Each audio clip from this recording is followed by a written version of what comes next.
and welcome to another episode of the Love, Death, and Movies podcast. I'm one of your hosts, Harry. With me, of course, is the pride of the West Coast, Ash. Ash, how are you doing? I'm good. And thank you for saying that I'm the pride of the West Coast. I think I am. I like that name. I think that name's great. And of course, joined every week, well, most weeks, is the notorious, the letterbox list guy, Byron. How you doing, Byron? How's New Zealand treating you? I'm cold. Yeah, you're I'm in the really, middle. really cold. You're in the middle of a cyclone right now, right? Yeah, it's bullshit. It was like really hot, like in the start of the year until now. It's been like really, really hot, and now it's pissing down raining, and I'm cold now. That's no good. You I have can't a have that. blanket Well, this is episode 17 of the Love, Death, and Movies podcast. And let's see if we can warm Byron up because today we are reviewing.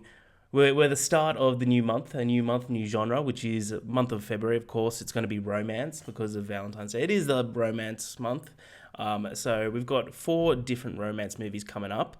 I put a video out on our TikTok during the week, kind of just like a little hint of what each one is. And the crustacean sea creature film, of course, is Yorgos Lanthimos' The Lobster. I adore this movie. This movie came out in 2015, was of course directed by Yorgos Lanthimos, and the brief summary is: in a futuristic world, single people are taken to a hotel to find a lover within a span of 45 days. However, the hotel has a condition if they fail to find a partner. But before we go into what we think about the film, I just want to let, little groundkeeping rules, how are we all doing? Ash, how's your week? How's work? How's life? It's pretty good. I went back to work on Monday after 2 weeks off, so that was really fun. Honestly, it wasn't as bad as I was expecting. This job, I had a lot less emails and a lot less chaos first week back after 2 weeks off, so I'll take it. But yeah, I've just been kind of tired. I'm also doing dry February, so on day 2, that's really fun. I'm already hating it, so we'll Two see how days this in. goes. Oh, well done. I did dry January and that was tough. That was tough. I didn't finish it. I got to like day 20, which is like pretty good for me. And that's like around Hard. Australia Day. So I'm like, I'm happy with that. I'm happy with that. But no, well done. Byron, how's your week? Other than being in the middle of a hurricane. Yeah, like I said, weather's been mixed around. I wish it was just somewhere in the middle throughout the whole time. It's either really hot or really cold in this goddamn country. Literally on the drive back from work yesterday, I looked out one side of the window, black, horrible clouds. I look out that side of the window, and it's just sun, blue sky. I was just like, this doesn't make any fucking sense. But I think New Zealand is notorious for weather issues. But yeah, no, work's been good this week. I watched, although I did rip up my hands a lot, which is just annoying me. But yeah, no, work other than that it's been good. I've been watching some good movies. I closed out January with 46, I think, under my belt. That's awesome. Yeah, Yeah. so yeah, pretty good week all around. Sort of. Hell, oh yeah, my week was good. It was the last week of leave until I go back to work on Monday. But no, it was good. It was just really relaxed. I got to go to a preview screening of The Zone of Interest, which that's already out in America, but it's coming out the end of Feb for Australia and I think New Zealand. That was haunting as hell. I posted a review on my TikTok. Go see it. I thought it was brilliant. Shout out to Madman Films for inviting me. You guys are a muzzin. I loved it. But the rest of the week was just watching Nicolas Cage movies. Oh, and I also went to the premiere of Argyle. Oh yeah. No, not for me. It was just one of the Matthew Vaughn came out and introduced the film beforehand, and everyone's like, "Oh, sweet Matthew Vaughn!" And he's going through all these movies, and you slowly see like the decrease of quality that you're thinking like, he's like, "I did the Kingsman," and you're like, "Yeah," he's like, "Yeah, I did Kingsman too," and I was like, "Yeah," and he's like, "Then I did the Kingsman." He's like, "All right," and then he's Did like, he "Nah." do Kick-Ass too? He did what? Kick Ass? Did he Yeah. do Kick-Ass as well? Yeah. Okay. Kick He Ass are did. great. Yeah. Kick Ass again. First one, amazing. Second one, not good. He I was also about did. to say, did he make the second one? The Yeah. second one's like one of the worst movies I've ever seen. I'm pretty sure he made the second one. I How can look it so? up. But yeah, I did not like Argo. He said that he wrote the film during. This is my review, but he said that he wrote the film during COVID, like the COVID lockdown periods around the world, and it's obvious that he did because he obviously lost his fucking mind. because it was just so nonsensical. I'd like go see my review if you want to see it, but yeah, enjoy the film if you're looking forward to it. But other than that, just been watching Nicolas Cage because of a little project that's happening in the next week, which will be fun. But enough about that, guys. Let's get into the Lobster. I know the whole audience right now is screaming lobster, lobster, lobster, lobster. So first things first, now that we've all seen this, Byron, this is your first watch. This is probably my fourth or fifth watch of this film. Let's just go around the grounds and like initial review, what we think about on the top.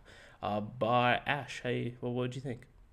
I don't know. Maybe have Byron go first because I've seen it once Bitch. before. I'm very curious what you think. Yeah, go as ahead. Someone who's never seen it before.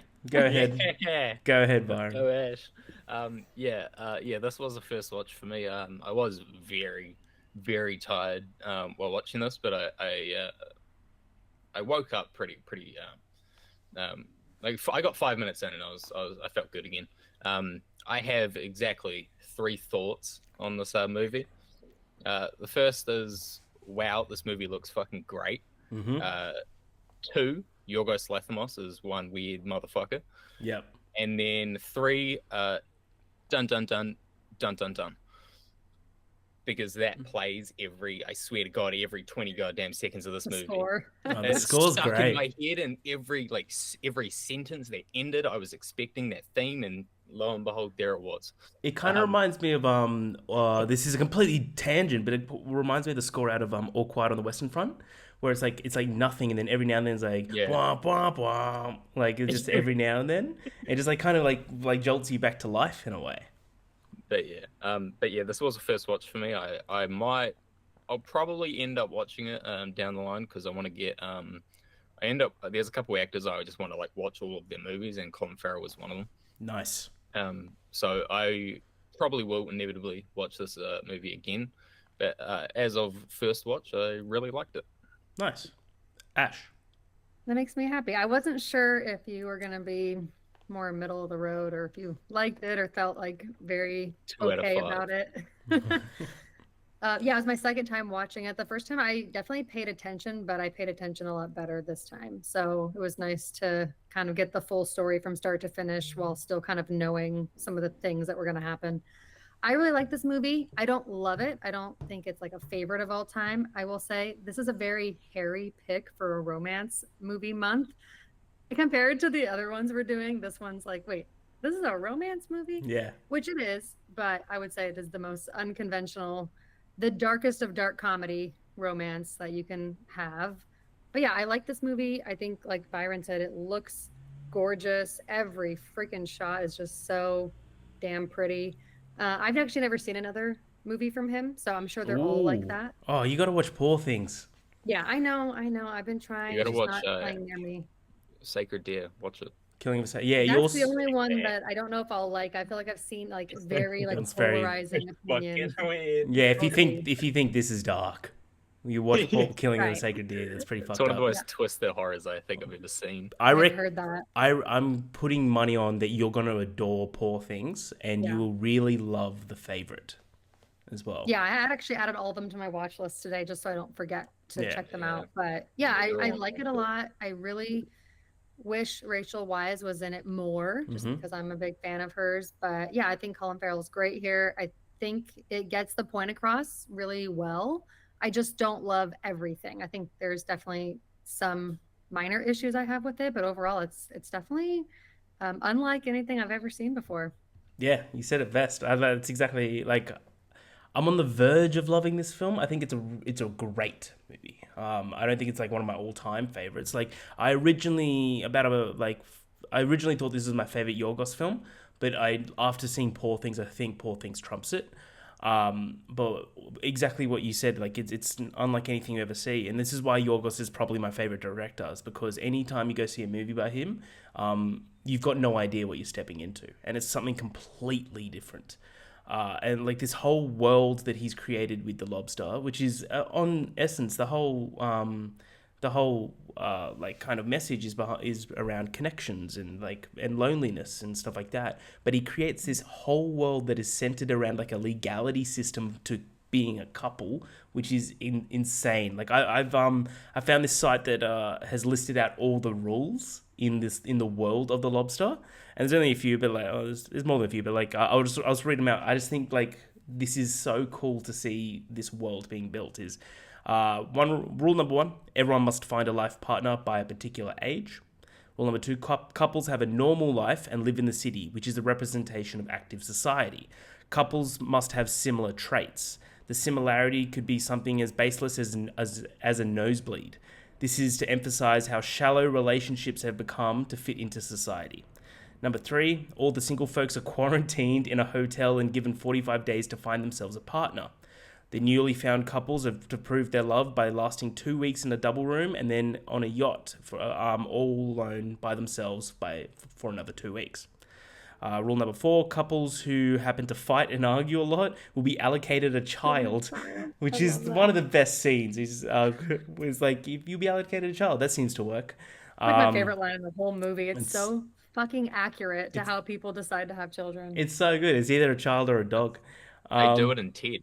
Yeah. Yeah. Even though you know what you guys need? A Baby. kid. As that helps to reduce the quarrels. Rule number five: if singles fail to find a counterpart, they are transformed into an animal of their choice and released. The movie also goes on to explain how much the world's animals were once humans. How much of the world's animals, so like a majority of them are. Rule number six: masturbation is strictly prohibited in the hotel, but it is mandatory to get a routine lap dance from the mate, as this is a combination believed to do wonders in the mating process. Rule number seven: there's only 2 rules left. Rule number seven: the residents of the hotel can buy themselves extra days by hunting down a loner, which is an extraordinary concept.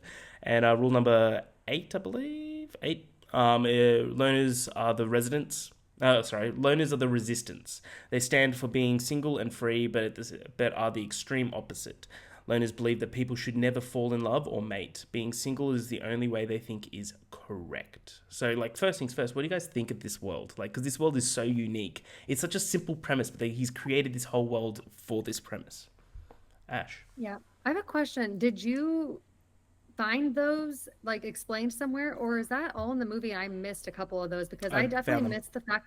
Okay, because the part about the age, I wish that was kind of encompassed in the movie, because I kept wondering what happens between like childhood to being in the hotel. Like, I feel like they don't really explain that you have until like a certain age to meet somebody, but I might have missed that. So I think they do. I think they do mention helpful. that it's just like Okay. I got of age. He said something like that. I got of Okay. age. Yeah.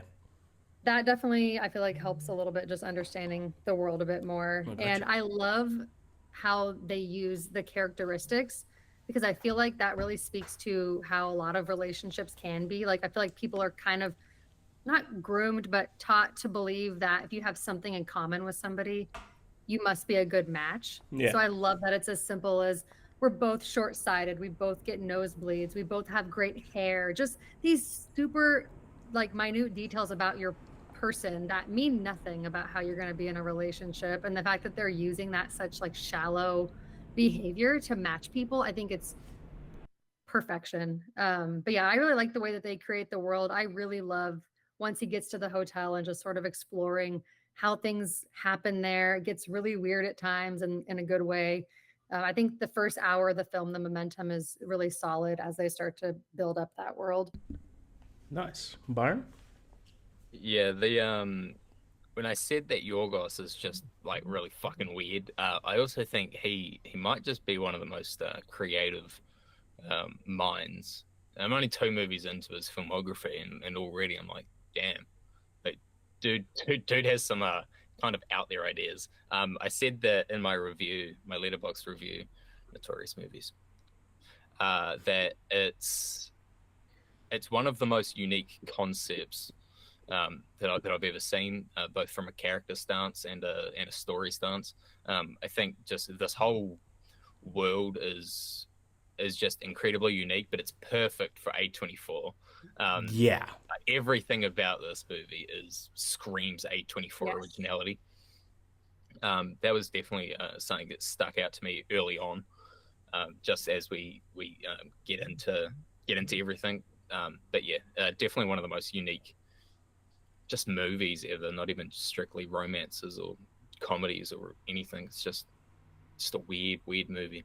Yeah, like weird's a good way to describe it. I always do like unique and bizarre. Like it's super. He's whole genre, as I said in our group chat last night, of like where you're like you said something about Yorgos, and I was just like, he has his own genre, and it really is true. Like you go into any one of his movies, and you know you're gonna get something that is like so far away from reality, but is still like slightly has a touch on it in a way that like you could see this as like a possible like different like universe of ours.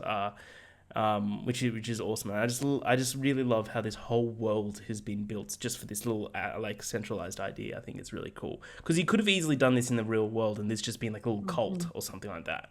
But he hasn't. This is like the rules of the world. I think that's really cool. But let's get into the breakdown, guys. All right, so we've got the introduction. So set in the near future, what is presumably Ireland, the film opens with a woman driving down a road until she reaches a field with two small donkeys. She gets out of the car and just straight up murks one of the donkeys until he's dead, just straight up. And you get no explanation. We never see that woman again. Yeah, just keeps on doing it. Never see that woman again, never see that donkey. We then flash forward. We flash around and we meet David, played by Colin Farrell, aka what I believe he is the greatest film actor of all time, as he checks into the hotel with his brother, who has been turned into a dog. In the city, people are given 45 days to find a romantic partner, or else they're turned into an animal of their choice. David meets with the hotel manager, played by the wonderful Olivia Colman, who I would go to war for, and says that he would like to be turned into a lobster, since they live to be 100 years, and he loves to surf, or is it he loves to fish and like loves to be in the sea. First things first, guys. What do you think about this introduction? Like the first opening with the donkey, and then the meeting of David and the hotel manager. Yeah, I really love it. I think it sets the tone of the movie really well, even though you don't necessarily know who that character is or know what happens there. I think it just kind of sets the tone of what you're about to see, especially watching it the second time once you know what happens. I was like, damn, this intro is dark. Yeah. But I really like with Colin Farrell's character and his, I'm assuming, wife. I really liked the way that he decided to shoot that scene, how you don't really ever see her. Well, you don't ever see her. And he's just sitting there hearing this voiceover. And it's pretty short, but I feel like it really sets the tone and tells you a lot about who he is as a person.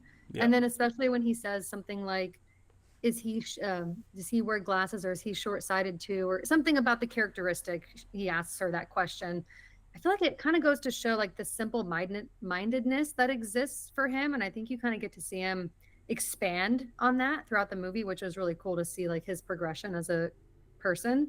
But I love it. And then obviously Olivia Colman is perfectly cast. I think she's so blunt and just so like, she's also like perfectly like friendly, but what she's saying is like so brutal. It's a really weird combination, but it's perfect for that character. Yeah, we get into one of, it will be later on, but we get into what I believe is my favorite scene that includes both her and her husband, both hotel managers, which I think is great. But Byron, what do you think of these opening scenes?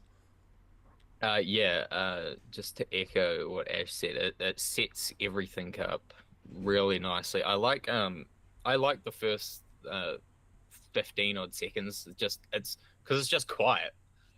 Like it's just like straight quiet, and I think that just makes the movie, it just sets the movie up to be like this just really impactful and dramatic movie, because silence sometimes is extremely loud. But I loved the car scene. I loved these characters' introductions.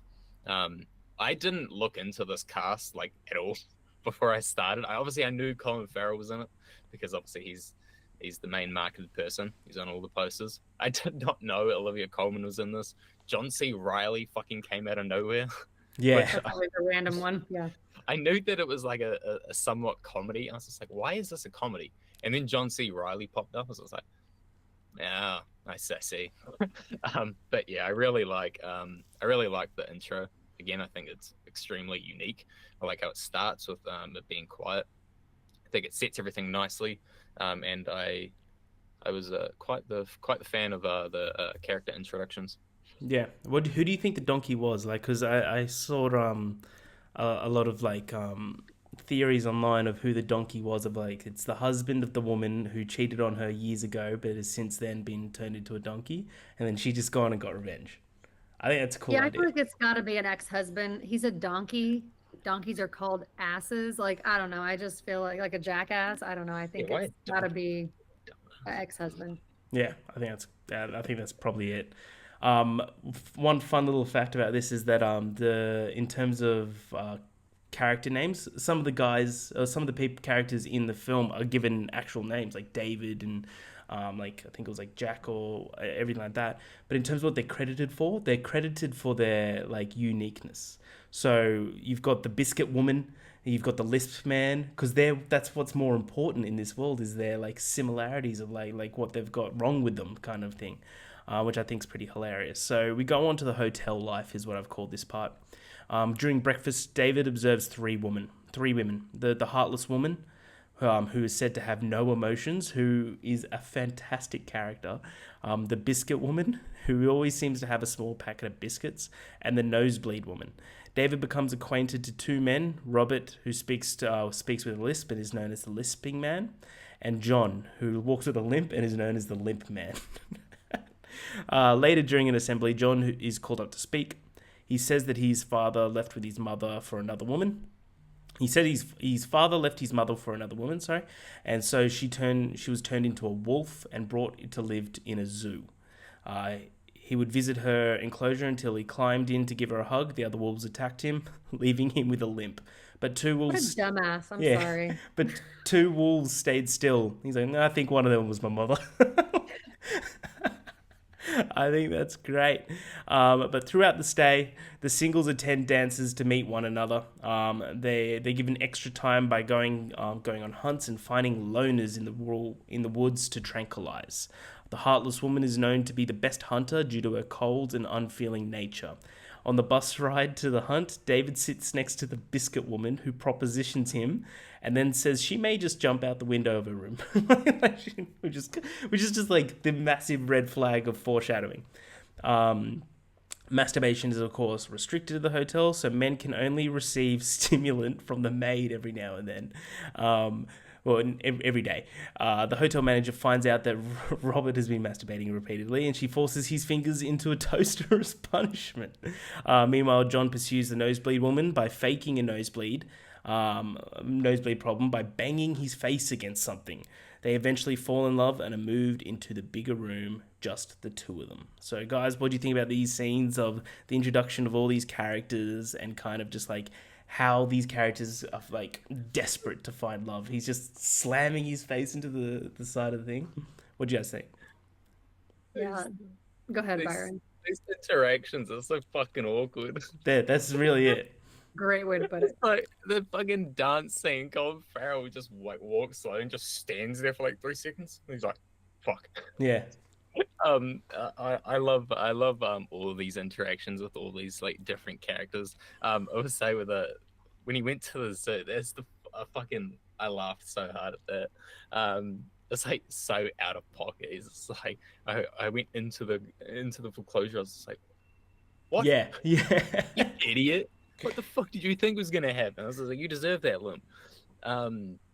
John C. Riley's character getting his hand in the toaster. I thought that was really funny. Yeah. I like you just Mainly straight away because admits it's it. John C. Riley.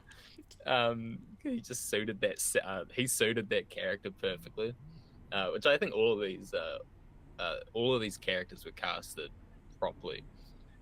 John C. Riley was just one of the more surprising choices, but fuck it, they were all great. I love these interactions between these characters. And this is where like the comedy finally like starts like bleeding through, Yeah. which I really enjoyed all of these scenes really.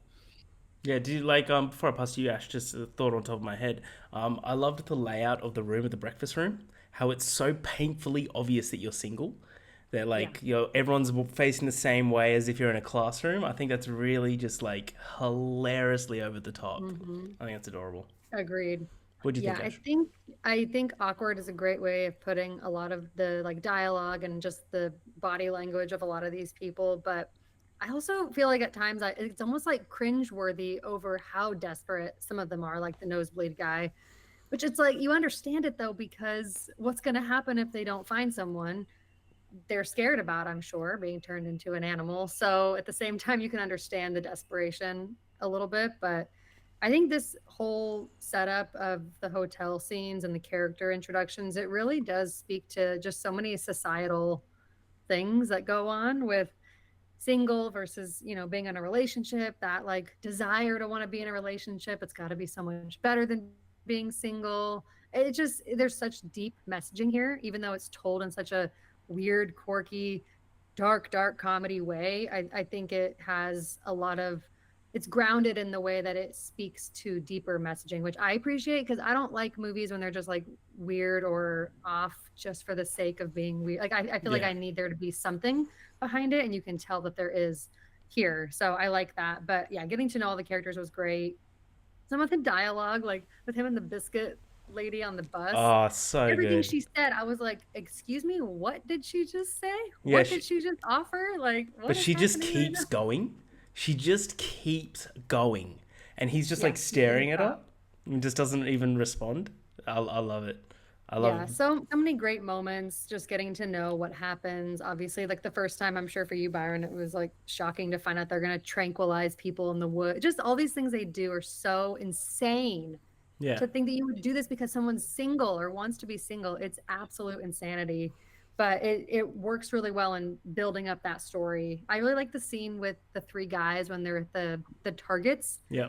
And the instructor's like, you'll notice that they're shaped like single people. Like, that's just a fucking human body. Like, what are you talking about? Oh man, they're great together. I love the dynamic between them. Yeah, because it's John C. Riley and Ben Withenshaw or Withshaw. Even though his character drove Withshaw. me nuts by Yeah, the Yeah, I think end, so. he still, the actor played it really well. yeah, he was great. He's Q in the Daniel Craig Bond movies. That's how I know him. Wait, he's also Paddington. Which Oh, is yeah, he's Paddington Bear. You can kind of tell from the voice now if you think about it. mm-hmm. But yeah, I love this idea of like that this like the currency of their world is time, of like how long they've got left to find a soulmate, which is hilarious in itself. But I love this idea that the currency of the world is time, that they're able to add to it by capturing what they call loners, which is just the resistance of the world. I think that is hilarious, and they're all just hanging out in the forest. Like Mm-hmm. I might have notes later on, but the scene where they where you join the resistance and they do the practice of running and hiding, I think is Mm-hmm. one of the funniest scenes I've ever seen. Where it's just like 2 seconds, and then they're like hiding behind like a little tree, and he's just like, like I think it's great. I think that's fucking awesome. But we continue on. I call this the end of the heartless woman. So this section here. So the biscuit woman jumps out of the window and lands on the ground, bleeding and screaming in agony. David approaches the heartless woman and makes a brash comment regarding the biscuit woman's demise. Then they go to the jacuzzi together in separate jacuzzis. I think that's hilarious.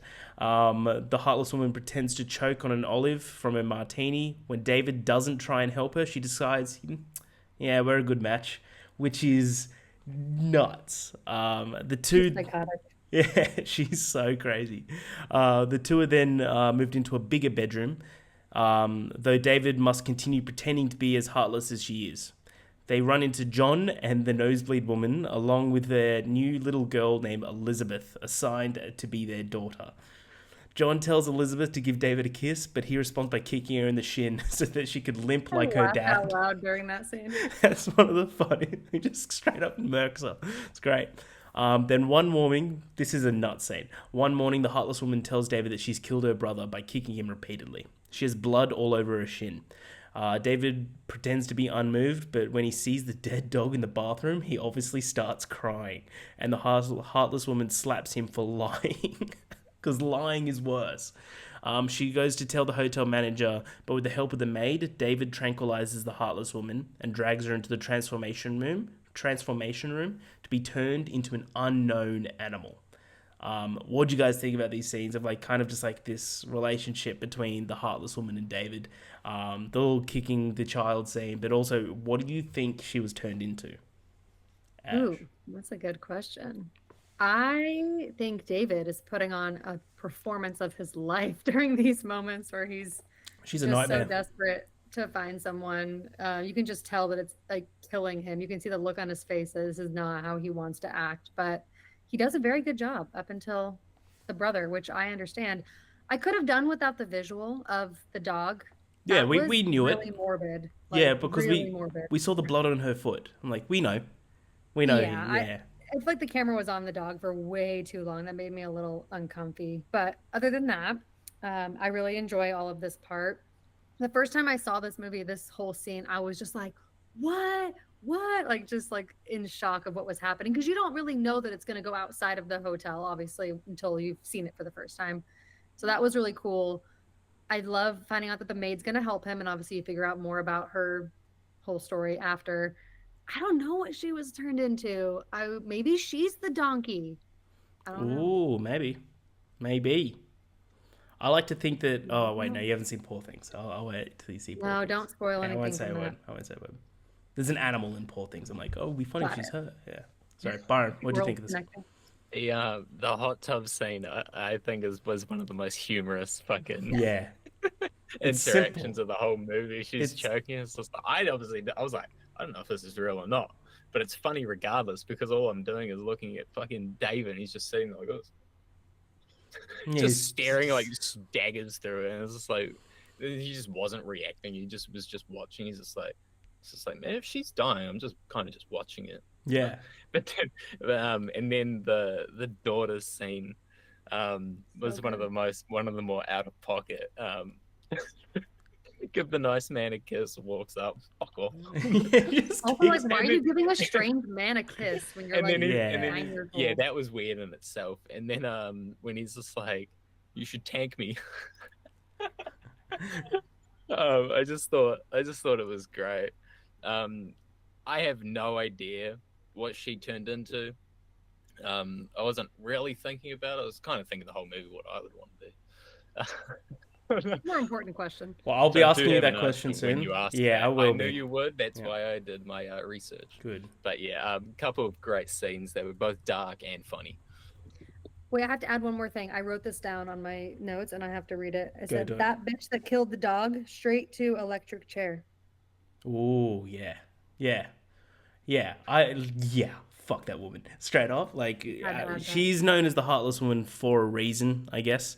But yeah, a lot of people online have no idea what she was turned into. One person says that he thinks that she was turned into a rabbit because rabbits have a lot more infection. So she's already kind of odd one out. It'd be something that she would hate to be turned into, and they're easily hunted. Maybe and she so- was eaten later. Maybe. Ooh, spoilers. But yeah, I think that's really, really cool. But yeah, all right. This section I call David Joins the Loners. Ooh. So after that, of course, David flees the hotel and goes into the woods to meet a group of loners, a rebel group against the establishment. First off, I love how there's just no background into this like resistance group. We don't need it. Like, this is such a weird world. We know that there's probably going to be like a group of rebellious leaders. The loner leader, which is Leah Sadu, who's fantastic in everything she does. I think she's fucking awesome. She welcomes David, but tells him that any romantic interaction is forbidden and punishable. So it's the immediate opposite. So it's like romantic interactions are encouraged, but no romantic interactions are punishable on the other side. David sees one man with bandages on his mouth. He is told that that man was given the red kiss in which his lips were cut open, along with another woman who suffered the same fate as and they were forced to kiss each other. The worst punishment is said to be the red intercourse, which I'm not going to go into, but you can probably see what it means. Which is fucked up. So during his stay there, David falls for the short-sighted woman because they're both short-sighted, which is played by the wonderful Rachel Weisz. Or Weisz? One of them. I don't know. Why? Yeah. Who narrates her encounter with David. He wins her over by catching and killing rabbits, as Ash foreshadowed, and then cooking them in a specific way to her liking. David also encounters Robert again, played by John C. Reilly, who wants to shoot him and bring him back to the hotel, but the short-sighted woman just knocks him out. So what do you guys think about this whole like opening scene of going towards the loners and this introduction of this like new group, and of course my girl Rachel Weisz?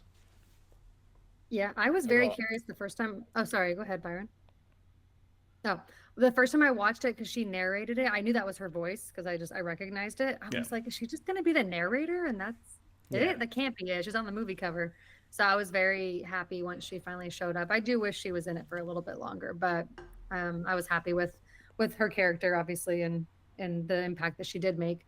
But yeah, this is very interesting to me. I really like the parallels between the hotel and this resistance, the loners, of how strict they are, but on opposite ends. It's like force people to be into a relationship that is kind of meaningless and very shallow.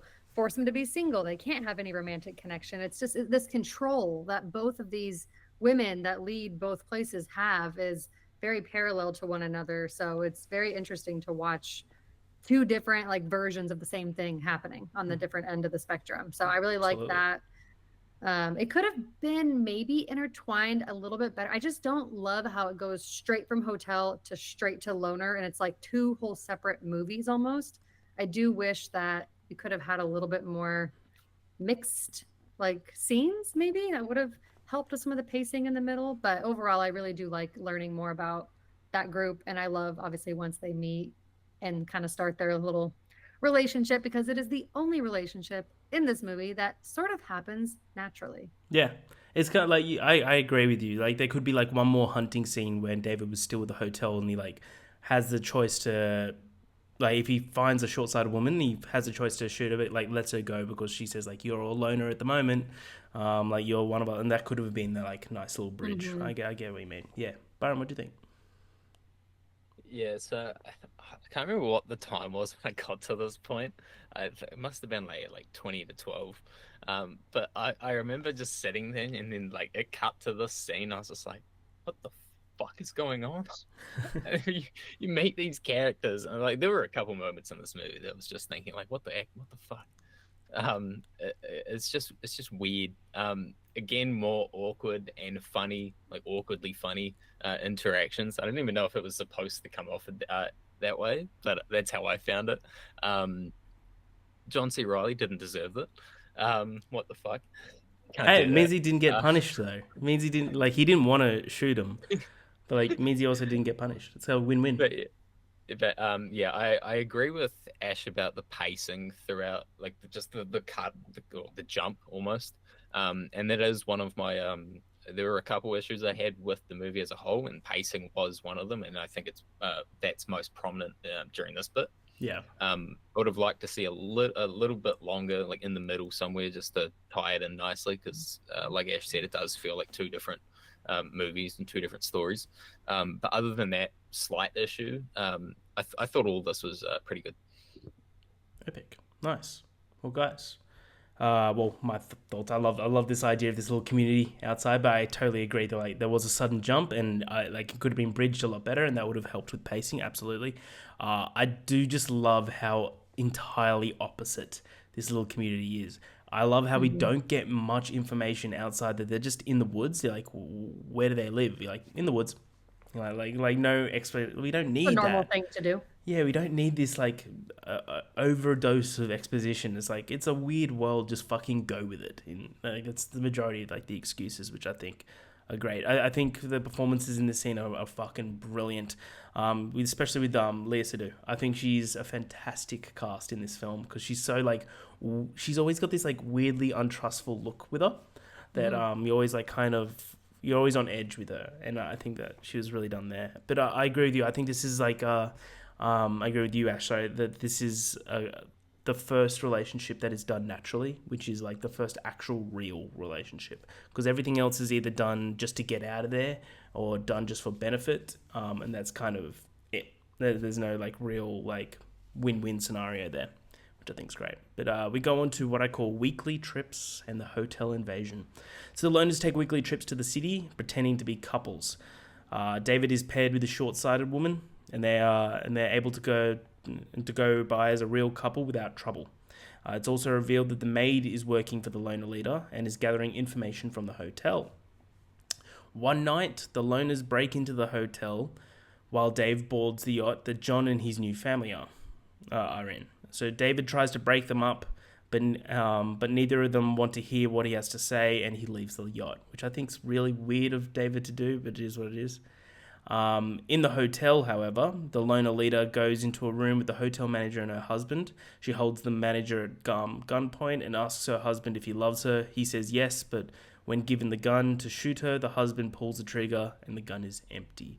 The loners leave the two alone. So this scene of like they're basically talking to the husband of the manager of like who should they leave alive, and the husband's like, I'm much better alone. I'm happy when I'm alone, like away from her and stuff. And then the idea of the gun being empty, I think, is worse than death in this world, which is great. But what do you guys think of this, like these scenes of like going to the city and this like mundane life that the loners have, which is kind of weird. I think it's just to get supplies or something like that to bring back, but it's also just to kind of like recoup their identity.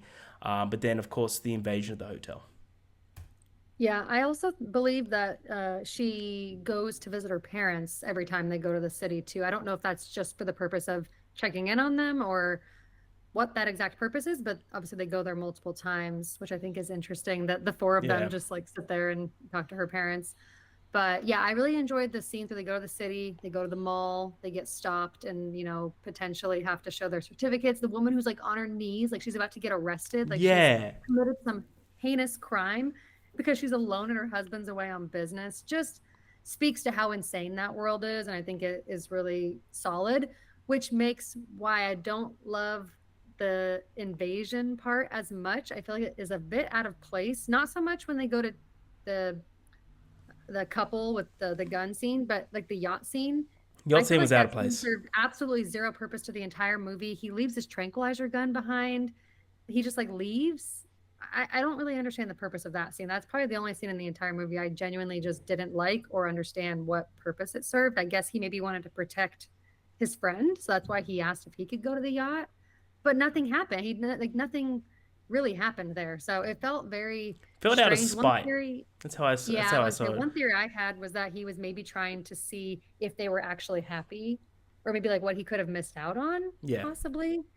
But it just felt a little bit awkward in the way that it was like written and thrown into the film. It was like very short. So I didn't love those couple of scenes, but I really liked the going into the city part. I think that that scene in particular was out of spite because of the scene with the targets, with the target shooting in, and what's his name? The limp guy, John. John says to him, to him and Robert, to David and Robert, that like, you're always going to be alone. You guys are going to be loners. You guys will be turned into animals, and I'll visit you with my partner when we're going deep sea fishing, or we're going. So he very much is like right there. He washes their hand of him. So I think that was him like kind of getting revenge on that one, saying that like he never. But it is still, for me, I agree with you, it's a bit out of pocket. But I do love. Yeah, I think what you're saying makes sense. I think they could have just maybe done it a little bit differently, and it would have had more impact. Absolutely. But I do love the hotel scene, of like the idea of like what's worse than death, of like mentally breaking this couple up in this world where relationship is everything. But Byron, what do you think? Yeah, I don't necessarily have a ton of thoughts on these scenes. Again, I didn't love this small portion of the movie. I will say the gun scene, it wasn't executed the same way. I'm not saying that, but it reminded me of the Kingsman, where he's just like, now kill the dog. Yeah. Obviously that is pretty comedic because it fucking slowly zooms in on the pug's face, and this one was not. This was just this is very twisted and dark. But I liked that scene of bluff, just to see if you would pull it. So I liked the concept behind that scene. As far as everything else is concerned, I think it's all well and good. I'm not going to say I loved it, but I think it just opens this world up just a little bit bigger, which I obviously love world building. You do love world building. You do. Do love world building. You're a world building man. Yeah. Ashworth Construction. There you go. Yeah, I got it. I got the joke. All right. Yeah, nice. Yeah, no, I think everything. I agree with everything. I love the hotel scene of just like that idea. But I totally agree that the yacht scene is a bit out of place. I get why it happens, but I agree it could have been done like better. But I know like a lot of this movie I always just chalk up to like Yorgos is weird. Like he's a bizarre weird mind. He does stuff like so arbitrary. But second last part, guys, we've got suspicion arises. So the loner leader notices how close David and the short-sighted woman have become. She then discovers the woman's journal, which is just left by a river, and about her plan to escape with David into the city. The loner woman and the maid take the short-sighted woman into the city to have an operation that will claim to cure her vision, but in reality, they have her blinded, which is nuts. The woman straight to the electric chair. Yes. The woman is left to defend herself with a knife, which the other two women try to take from her, but the woman stabs the maid and leaves her to die. So what do you guys think about this? Is like, for me, this seems very much just like there is no good in this world at all. There is no good person. Like David's gone to this loner resistance camp kind of for retribution, kind of for like shelter, but these people are horrible. That's how I kind of see it. How do you guys see it? Yeah, this is where it gets just like really, really dark. Yeah. Like there's no comedy at all. It's just twisted shit. Welcome to Yorgos, Fabi. Welcome to Yorgos. I was about to say, and that goes back to Yorgos just being a weird and somewhat stylish, oddly stylish, I should say, director. A unique boy. It's an understatement. Yeah. I like the development of not only the story as a whole, but just these characters respectfully. The stabbing scene caught me a little off guard. I was just like, what the fuck is going on? Yeah. Which I had that thought multiple times in this movie, but here's one of the most prominent parts. I like this scene. I think it grows and develops these characters more, which is always was only a good thing. But yeah, I like these couple scenes. It just makes the movie. This is where a lot of the impact and emotion actually starts like fully unraveling. And like you said, there is no good in this world. Everyone's just fucked. Everyone is weird. Before I pass it on to you, Ash, Byron, did you get like a what the fuck moment with the bush dance party? Where they're just randomly dancing? Yeah, no, I thought I was tripping, man. I love that. I think as that the second that scene started, I think I was watching and then I glanced at my phone and then I looked back up and they're all just grooving. I was just like, yeah, I love that. I was like, and then I backspace. I was just like, did it skip a section or something? Did it skip a scene? I was just like, nope. No, what the fuck? It was one of those randomest cuts ever. Yeah, it is. It just cuts these people dancing, and then David rolls in. He's just like, yeah, okay, it's great. He just accepts it. Ash, what do you think of the scene with the suspicion arises and the short-sighted woman getting blinded? Yeah, I mean, that scene was wild. I just cannot imagine making a decision like that to do that to somebody, all because they want to be happy. I think it speaks to power. I think it speaks to big time what the leaders of both of these groups were willing to do. I think they both abused their power. We get to see it a bit more with, I'm blanking on her name, but Leah Sadu. Yeah, her character. You get to see it a bit more with her than with the hotel manager, but they clearly are willing to use and abuse anyone for their own sake. Like even her throwing the maid in front because the blind woman obviously can't even see who she's about to stab. She's willing to throw people away for her own gain. Yeah. And I think that's very clear in these last, 30 minutes or so. And it's honestly really heartbreaking because you start to actually feel happy for Rachel Weisz and Colin Farrell's characters that they might actually get some inkling of a happy ending. And that's taken from her, like something's taken from her she doesn't even have control over. So, and especially it's something that makes them similar, which they kind of bonded over, but I think they got to a point where that no longer mattered. I think she kind of probably knew, and I think he knew, even though it was shocking news, that it wasn't going to matter if they didn't have that similarity anymore. They kind of were committed at that point. But yeah, this scene is really powerful, and I think it sort of perfectly changes the tone of the movie into what the ending is going to be. Yeah, Speaking of the ending, let's get to it. So the short-sighted woman eventually tells David what the loner leader did to her, which is nuts that it took him this long to realize. He's unsettled, but decides he wants to stay with her, and helps her out with her other senses of touch and smell. Later, David attacks the loner leader and ties her up. He then throws her into an open grave and leaves her to the mercy of some wild dogs. Because there's that scene, there's that saying within this community of like, make sure you dig your grave, because no one's going to dig it for you because you're completely left on your own. So the dogs don't eat it. Yeah, he didn't cover her face. Exactly. I think it's done on purpose, and her like overseeing him dig his own grave. That one scene I think is kind of haunting. But David and the short-sighted woman flee into the city. They go into a restaurant and they sit together for a while. David goes into the bathroom and takes a knife in which he's going to attempt to blind himself, but we never know if he goes through with it. So what do you guys think of the ending? And do you think he blinded himself? Ooh.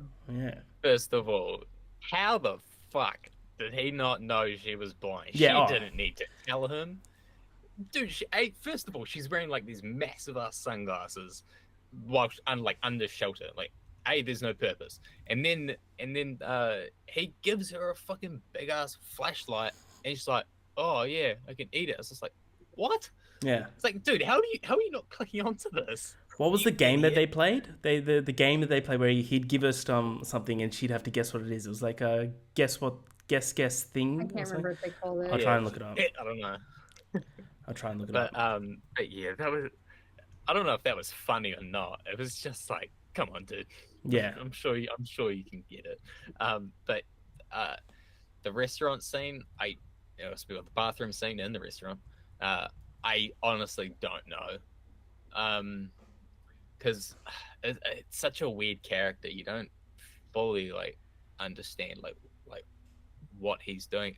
Whether he did or not, I don't necessarily think it changes too much. I don't think my thoughts on the ending matters all that much, regardless of the outcome. For fun, I'll just say he did it because this movie's fucking weird and it's believable. Yeah. Fair enough. Yeah, I think that, I don't know, that scene by the tree to me served as comedic intervention after some of the more dark moments. That's my guess, is that he's just weird and he wanted to throw in some more comedy, and doing that was sort of like, oh my gosh, you brought me a sandwich, or whatever she said. She says it in such a way that it's so over the top. Yeah. Oh, she's almost overacting on purpose, and he doesn't even get it. It also could be that David is very much a person who seems like he could be very naive and simple-minded. So I feel like it could be believable that he would kind of not know. So either way, I think it works. But yeah, that scene is pretty brutal. I don't know. I would like to think that maybe he didn't do it and realized that it's okay to have differences and not be the same. But maybe he did do it because he wants to be able to see the world the way she does, which is not being able to see it all. I don't know. I think it's kind of dumb to want to both be without sight. There's a lot of dumb shit in this movie, though. This is a dumb world. Crazier things have happened. So yeah. I don't know. My gut says he did it, but I'd like to think that maybe he didn't. And then he could, see things for her so that they're not both going through life blind. But I think it really showcases their special relationship. I love all the moments where we get to see just the two of them sort of naturally bonding, because like I said, it's the only relationship that's natural in the entire movie. So I really enjoy their connection, and I think it's a pretty powerful ending. Yeah. Yeah, I wholeheartedly agree. The game is called Touch, Think, Guess, Win. Yes. It's like, do you want to play another round of Touch, Think, Guess, Win? No, that's enough for today. Even in any case, I'll run out of things to test you with. Maybe tomorrow or one of these days. The dialogue is all awkward throughout the entire movie, but it's obviously intentional. Absolutely. I love the lone leader kind of got what she deserved in my eyes of the way that she lives, and this is kind of like a justice retribution for her. I think he did it because the whole movie, he's willing to do fucking anything to kind of find a soulmate. Like he's willing to forgo his heart and become a heartless man in order to find a partner with a heartless woman. And he was at one moment, he was willing to just not care about his brother dying, which so I think that he would have done it. And now that he's actually in love with this woman, that I think that he absolutely would have done it. So I think this is a great ending. I love how ambiguous this is. This is such a Yorgos ending that it's so like up in the air, but it's not like we've got no idea. There's like it's one of two options, and there's justification for both options, which I think is really cool. So in the end, guys, I just want to get your final thoughts. What do you think of the film now that now we've talked through it? What's your score out of 5? And give me your favorite scene. Byron first. Yeah, so I'm just going to literally like read the last sentence of my Letterboxd review. I said I think the movie has pacing issues going throughout, and I think some of the dialogue wasn't always there.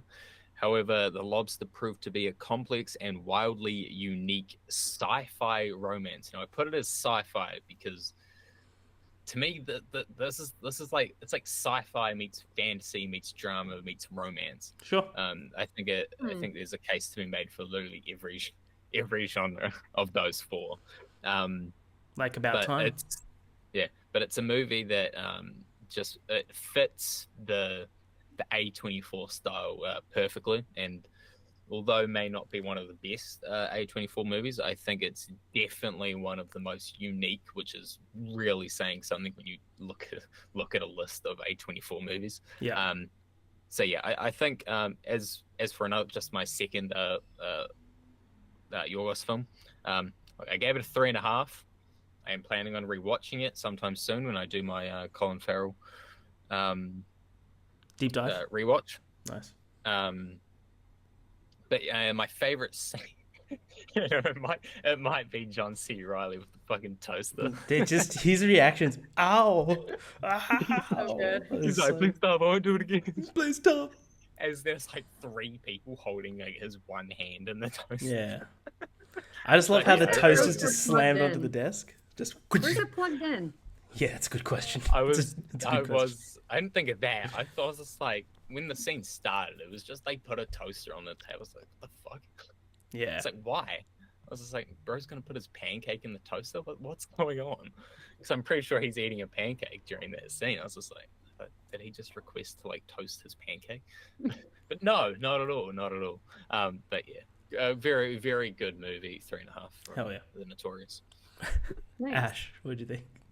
Yeah, I mean, overall, like I said, I really enjoy this movie. I think it's really good. I don't think it's like amazing. It's never going to be a favorite, I don't think, but I really enjoy it. I think it's really solid. I think the casting from everyone is perfect. Yeah. And we didn't even really talk about it, but the score, other than when Byron first mentioned it, I think the score is absolutely perfection. I mean, every time they make those, those noises he was impersonating earlier, I think it just really adds to the tension.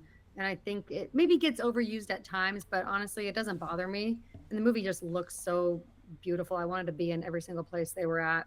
But as far as scenes, I honestly think my favorite scene, it's like a little montage of scenes, but it's when they are first learning how to communicate without words with one another. I think that is so sweet, because I feel like when you actually do have a relationship where you're really comfortable and close, you do find ways to communicate without ever talking. And so I thought that was the most human-like experience out of that whole movie that was relatable. So I really liked that. I thought it was really like sweet and funny. And I think my score was a 4 out of 5, and that's what it was the first time I watched it. So It did not go up or down. It stayed right at the same. Epic. No, I really, really like this movie. I think this is, I don't know, Yorgos just has something with me. They're like, I just love watching his movies because they're just such a trip. You never know what they're going to be like, and they're so unique and weird. And it's unlike, as you said at the beginning, Ash, it's unlike anything you've ever seen. It is a romantic film, but it's such a weird, different take on romance, which I think is really refreshing. I've given it 4.5. I echo everything that everyone said. Is like the casting is perfect. I'm probably the biggest Colin Farrell fan on this planet. He is my favorite actor of all time. I think he's insanely diverse. Everything he watches, I think, is just spectacular. So yeah, and everyone around him, I think, does incredible performances as well. But like just this whole world that has been created, I think is so unique, weird, creepy, and haunting at the same time. But it's like it fits Yorgos so well. Yeah, it's a pitch black comedy. Like it's 100%. It's definitely very dark, but I think it works well. Also, does Nick Cage know that Colin Farrell is your favorite actor? Nick Cage ain't my I thought Nick the Cage. same thing. Nick Cage is. I've never said Nick Cage is my favorite actor. He's my favorite entertainment actor. Like I think he's the most fun thing to watch. But I'm not gonna be like. I'm not gonna be like Nick Cage is the greatest actor of all time. Very different movies that they're in, yeah. No, but yeah, for sure. Close to the greatest. But well, I didn't know that it was an objective view. Okay, my bad. My bad. Yeah, fucking Zack Snyder's Justice League sucks. Then. Didn't you know movie opinions were completely like? Yeah, my bad. Whatever Yeah, Byron thinks is the right answer, Harry. My bad. My bad. Over the line, Harry. Over the line. Well, that's what we think. So I've just gone to Letterboxd, and this is some of my favorite Letterboxd reviews of this film. This comes from I apologize if I pronounce your name wrong. I'm very sure you're listening to this. Cinephilia. Philia is, quote, is there a bisexual option available, end quote. Bitch, me too, what the fuck? I forgot about that scene. We didn't talk about it. It's so hysterical. It's great. Yeah, 4.5 out of 5 is what I give. 4 stars coming from Tully I Am King is there's a scene where Colin Farrell kicks a little girl, and for some reason it's the funniest thing I've seen all year. 4 stars, which is great. Coming from Holly Amanda, which is 5 stars. Fuck your zodiac sign. What animal would you want to be turned into? Which is great. And then the final one, my favorite scene of the film is this review, which I'll say after. So coming from Rudy, gives it 4.5 out of 5. The scene where they're all dancing in the forest and that one maid is just voguing really hard fuels me. The dance scene in the bush is my favorite scene. It goes hardcore. Yeah, my dance scene, we call it in Australia, we call it a bush doof. Where it's like a music festival in the middle of the bush. We call it a bush doof, and that's exactly what they're doing. So that's what my favorite Letterboxd reviews are. But one question, guys, before we go into our game that I have for you, is if you were in the Lobster, what animal would you be turned into, and why? So I'll go first in case I give you guys some time to think. I'm one of two. I'm either an armadillo, because they're mad, they're sick, or I'm a goat, because I love goats. And goats are cool. And they just chill out and they go grazing, and they're the greatest of all time, of course. So Ash, what would you pick? I really don't care. I am as basic as they come. I would be a dog. I honestly am not going to pretend like I'd be a lion or a shark or anything. No, I want to be a dog. I want to be Scooter. I want to sleep 22 hours a day. Yeah, Scooter. For walks and just get to lay in the sun and. Scooter's got a royal life. Scooter's has a royal life. Yeah. Can I just pick my dog? It'd be one of those dogs that like their owner. Have you seen those like they'll buy like a not an actual house, but like a pretty much a small version of an actual house, and just have that as their fucking Jesus Christ. Absolutely. Byron, what would you pick? So I knew this question was coming. I knew Harry was hosting this. I knew this question was coming.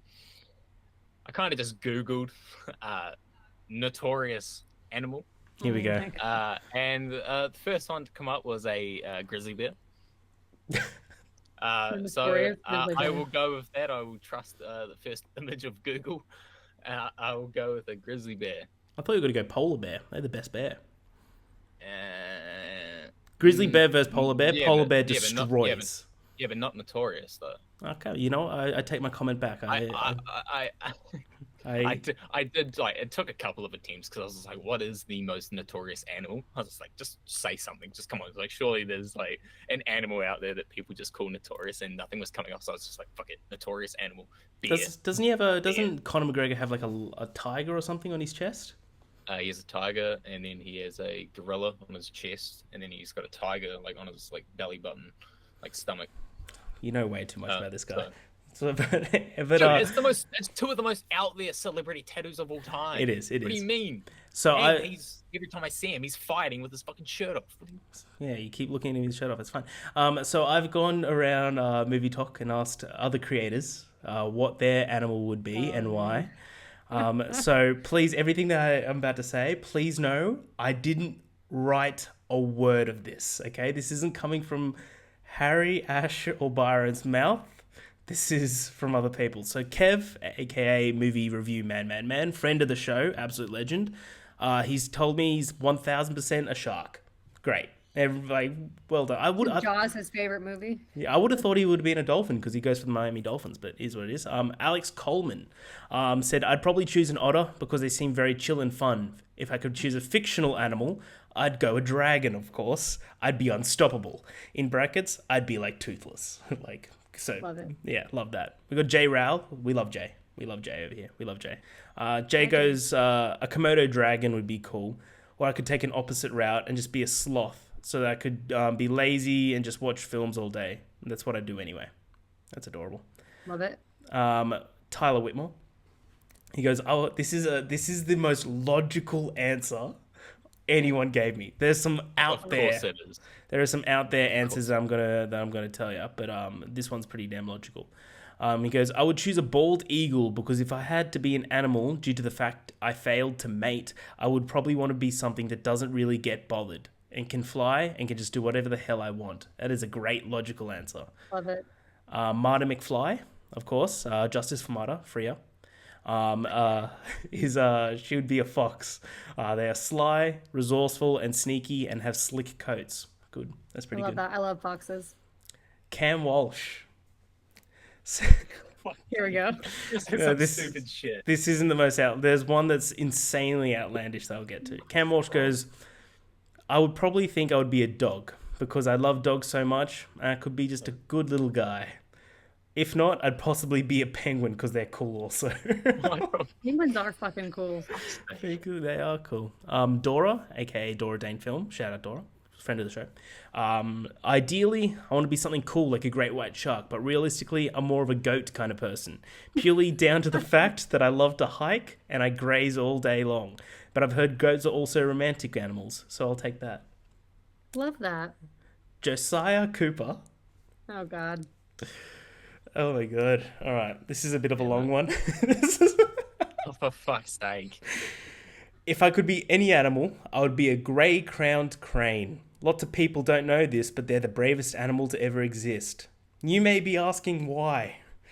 Well, in Paul Blart Mall Cop 2, Oh my God. a grey-crowned crane not only had the bravery to stand up to Sir Paul Blart, but to also fight him. Many earthly creatures tremble at the sight of Paul Blart, so just to stand up confidently in his presence is enough to make it the coolest animal of all time. It was a humbling experience to watch my king get beat up by a bird, but also gave me an admiration for the creature. Well done, Josiah. And finally, all right, again, we did not write this, okay? I didn't write this. Byron didn't. Ash didn't. Love Death Movies did not write this. Coming from Pat, a.k.a. Pippy Drippy. Oh, my God. I can't. I can already tell it's going to be something insane. It's insane. It's 2 sentences. I'm just gonna run through it. A giraffe so I could suck my own dick whenever I wanted. Just sweep my long ass down there and go to town. Oh my God, Pat. Yeah, What yeah. the fuck? Pat, we gotta get That's you on not surprising at all. Pat, we gotta get you on the show one time, man. Yeah. Like he sent me that, and then he sent me, he's like, I'm so sorry if you're reading this in the middle of the day, and I could not stop laughing. I was like, Thank God this is not a children's show. That's so out there. Because I got back-to-back messages from Kev being like, 1,000% shark. I'm like, yeah, good pick. And then it's just giraffe because I could. Like, it's like so out there. I love it. Good work, Pat. You're the man. We love you over here. But we're going to go into our game of the show, which is our draft of the week, which is going to be a draft of best movie couples. So the main rule of this is that they have to be in a romantic couple. It's no duos. So they have to, have an element of romance with them. Like obvious romance. I try to put forward romances. I try to put forward Han and Chewie because we don't know what happened in Deep Space. They might have gotten a bit lonely, but that was vetoed. I get it, whatever. But we're going to do best movie couples, and the order is Byron, then Ash, and then myself. So Byron, first pick, 1-1. Who do you pick? There's so many different ways you can go with here. When I pitched the idea to this draft, I had one pick and one pick only in mind. First round, I think it's the most logical. I'm going to go Sebastian and Mia from La La Land. Damn it. I don't think that's I've the been most... first for so many drafts, and of course this one I'm not. I love that pick. That needed to go first. I don't think it's the obvious one though. It was the first one that was just like no-brainer. Yeah. No-brainer. I get what I just went with it. Nice. Wow. Hi, Dash. Wow. What am I going to do here? Okay, I'm gonna go with this might be a rogue pick for pick one. Fuck it. I'm gonna take Kat and Patrick from 10 Things I Hate About You. Damn it, I had that. Yeah, that's good. You haven't seen it?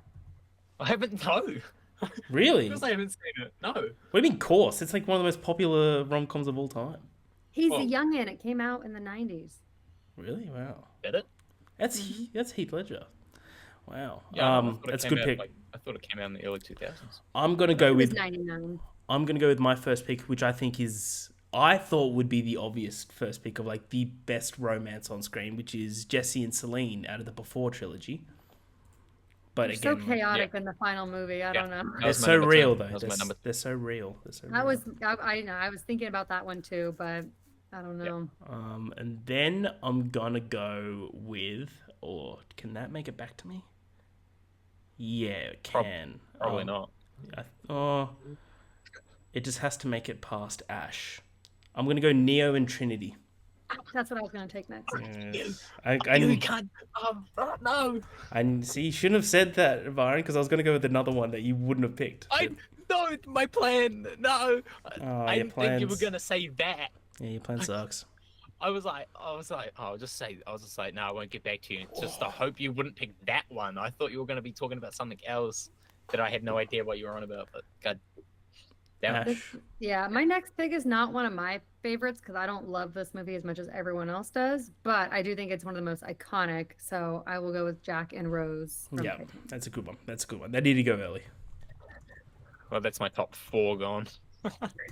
All right, It's good that we're on the same page then, eh, Byron? You know, if you're top. I will go with my next highest rated, and I'll go Harry and Sally. Yeah, that was the one that I was That was like, my- yeah. that was When Harry met Sally.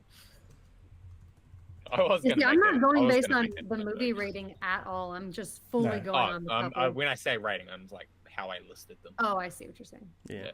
I was gonna turn that Harry and Sally pick into a joke, but Oh, missed opportunity. and then the third round, I will go with that one. Can make it back to me. There's no fucking way you guys picked that. I will go.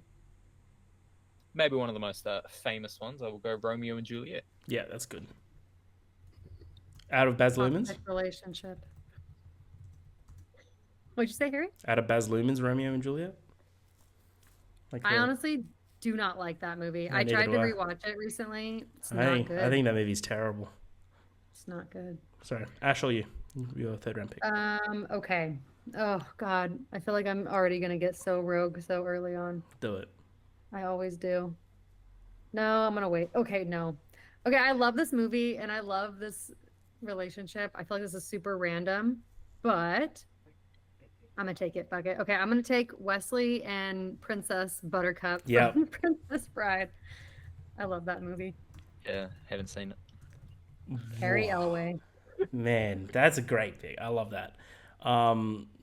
Wow, I can't believe. Okay, my next pick's gonna be Baby and Johnny out of Dirty Dancing. I was between those two. Yeah. Yeah. Johnny. Sorry, I'm just writing them down. Seen any- Dirty Dancing. Byron, you need to watch more romance, man. I've seen like 50. You haven't seen the biggest ones, though. You haven't seen 10 things. Well, we'll see. There. We'll see how we're doing. You know. Moving on. The next round, I could go really rogue here, but I'm gonna go. That's been taken. That's good. I'm gonna go with Han and Leia out of Star Wars. Nice. Yeah, that was definitely on the list for me too. Nice. Ash. All right. Gosh. I'm gonna go with a fun one that I always enjoyed growing up, and that is Spider-Man and Mary Jane. Nice. Byron looked really nervous. I know what Jesus. Byron's going for. It was I the think I'm other gonna take my just random pick. Oh my god. Fourth round, I will go with. Oh, I don't want that. I don't think that'll get votes. Nah, do your list for you. Do your list for you. I never pander. No, I always lose the Whoa. draft. I like balancing votes and picks. I will go with. Can I go Theodore and Samantha from Her? Yep. Yes. So I'll take that, and then That's a great pick. round number 5. I'm going to go with one of my favorite movies of all time, which may come as a surprise, but I will go Becca and Jesse from Pitch Perfect. What's the first name? Becca. Becca. Beca. That is definitely a very you pick. Nice. Don't watch the sequels. Pitch Perfect. Too Cool. late. Yeah. Harry, remind me, do I have one pick or two? You got picks? one. So you so far you've picked 4. So you got one more. You know what? I don't even care. I'm not going to win anyways with Byron's list. He's already got there. So I'm going to take one of my favorite movie couples because they are badass couple and they really love each other. And that is Gomez and Morticia Addams. Hell yeah.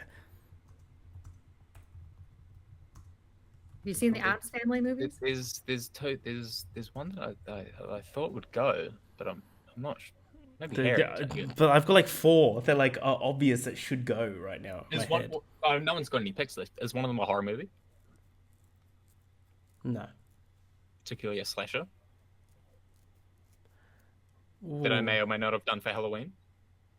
Like, are you thinking Courtney Cox and Dewey? Yeah. Like they broke up. I don't know. They were married in real life and then got divorced. Yeah, they're a tough couple. It's not real. Who gives a shit? I'm talking about movies. I ain't talking about real life. Okay. I've got okay. I'm gonna try out my Rogue One. Feel free to veto it. So in the movie Poor Things, Bella falls in love with life. So can I do Bella in real life? Okay. Well, you guys just like to just sit all over my fun, don't you? Jesus. I'm gonna finish it off with yeah, I am. I'm gonna go Simba and Nala out of The Lion King. Nice. I was thinking about animation. Totally did not think about animation. The only animated one I thought of was Belle and Beast. I thought Bella and Beast. I thought Jasmine. Incredible. Jasmine and Aladdin. I thought would have been good. So ones that missed out was we did Baby and Johnny. Sandy and Danny out of Grease. Yeah, that one. Yeah, that's what I thought as well. Gus and Hazel out of Fault in Our Stars. Jasmine and Aladdin. Oliver and Elio out of Call Me by Your Name. Toxic. Oliver in a Bathtub out of Saltburn. Ron and Hermione out of Harry Potter. One that I wanted to get, if I had one more pick, is Joel and Clementine out of Eternal Sunshine of the Spotless Mind. I almost picked that. What I just said, I just looked at my list. I would have took that round 4 if I saw it. Yeah. I just skipped over it. I regret that one. Shout out to Watch This Book Club. Bud and Fran with The Apartment. Yes, I thought about that too. And that was it. That's the rest. What about Brokeback Mountain? Yep. Yeah, I was about to say it. Of course. Jack Robbie and and Julia, Wedding Singer. Ennis. Oh Ennis? yeah, Ennis. Ennis and Jack. So I also had Jim and Michelle from American Pie. Yep, nice. Or Jim and Nadia. It depends which direction. No. What about Nadia and Nadia and the Shermanator? That would have been Sue and Choi. I've been coming back to this time for you. All right. Allie and Noah from The Notebook. Sorry, we'll go on all day. I didn't like that. I don't like that relationship. I don't like a lot of these relationships. They're all toxic. That's why I didn't pick them. Yeah, I have one more, and it was a bit of an out there one. Have you guys seen The Shape of Water? Yeah. I thought of the girl and the fish man. Yeah. People don't really love that movie and haven't seen it as much, so I didn't know if it'd be a good. Yeah, but I get a 4 out of 5. I like it a lot as well. I like people aren't happy that it got Best Picture. I was like, it was a good movie. It's a Silver Surfer. Yeah, it was. Yeah. All right. So to recap, Byron got Seven Mia from La La Land, Harry and Sally from Harry Met Sally, Romeo and Juliet from Romeo and Juliet, Theodore and Samantha from Her. I think that's the pick of the round, to be honest. I love that pick. Becca and Jesse from Pitch Perfect. Ash got Kat and Patrick, 10 Things. Love that pick. Jack and Rose, Titanic. That's sick. Wesley and Buttercup is actually up there for pick of the round, actually. I love that fucking movie. Peter Parker and Mary Jane with Spider-Man. And Gomez and Morticia Addams out of the Addams Family. And me, myself, Harry, I did Jesse and Celine from the Before trilogy, Neo and Trinity from The Matrix, Baby and Johnny from Dirty Dancing, Han and Leia from Star Wars, and Simba and Nala from The Lion King. So let us know who you think. Solid list, Harry. Yeah, it's a good list. It's a good list. So I think everyone has a solid list. But let us know what you think. Put in the comments who you think won, or if any other ones that we may have missed. But should we say what we're reviewing next week? Or who we got on for next week? No, okay, then. Well, she is spoken, I'm just guys. kidding. You can do whatever you No, want. I was going to give you a little bit of a treat, guys. But I tell you what, it was slammed down. I'd do it. I don't care. You can go ahead and spoil it. Next week we've got a guest on. We've of course Free Mata, Justice for Mata. She would have returned to TikTok after we post this anyway, so please go follow her up. But we're getting Mata on for our deep dive review into Wong Kar-wai's In the Mood for Love, a movie I've never seen. So this will be, I think this is the first movie I've never seen that we're reviewing, so which is good fun. But until then, guys, thank you so much for joining me once again. I'm Harry. We've got Byron. We've got Ash. This is the Love, Death, and Movies, and we'll see you at the movies.